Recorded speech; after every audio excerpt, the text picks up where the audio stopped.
Doctor Yasir है, मैं मारूफ hospital में कंसल्टेंट न्यूरोलॉजिस्ट हूँ। जो आज का हमारा टॉपिक है जिसके लिए आज हम ये वीडियो बना रहे हैं वो है किडनी एंड ब्लैडर स्टोन्स। हमारे मुल्क में या इवन हमारे मुल्क से बाहर भी जो सबसे आम किडनी या ब्लैडर डिजीज है वो शायद स्टोन्स ही हैं। और आजकल भी one of the most common cause of kidney failure is secondary to stones. तो आज हम थोड़ा सा इस बारे में ब्रीफली डिस्कस करेंगे कि स्टोन्स क्यों बनते हैं और इनसे बचाव कैसे मुमकिन है और इनके क्या क्या मुख्तलिफ ट्रीटमेंट के प्रोसीजर्स हैं। स्टोन्स बनने की रीजंस में फैमिली हिस्ट्री हो सकती है, कुछ जेनेटिक फैक्टर्स हो सकते हैं, कुछ मेटाबॉलिक फैक्टर्स हो सकते हैं। इसके अलावा जो मॉडिफाइबल फैक्टर्स हैं उनमें हाइड्रेशन, जो कि हमारे यहाँ बहुत से लोग पानी बहुत कम पीते हैं और हमारे यहाँ सॉल्ट इंटेक बहुत ज़्यादा है। सॉल्ट इंटेक ज़्यादा होने से, पानी की कमी होने से स्टोन्स के बनने का चांस खासा बढ़ जाता है। कुछ डाइटरी फैक्टर्स हैं जो कि कॉमनली हमारे यहाँ सुनने में आते हैं कि जैसे चावल, दूध, मीट, इन चीज़ों को बंद कर दिया जाए तो स्टोन्स नहीं बनेंगे।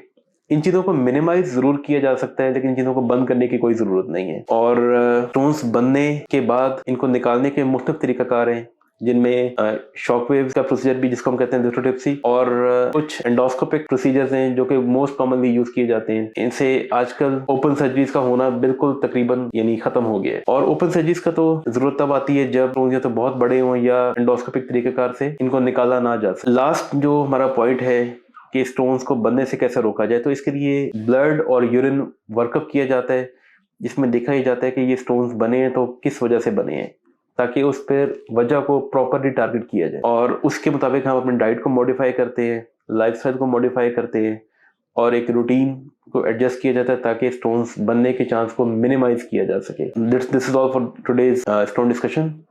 Thank you.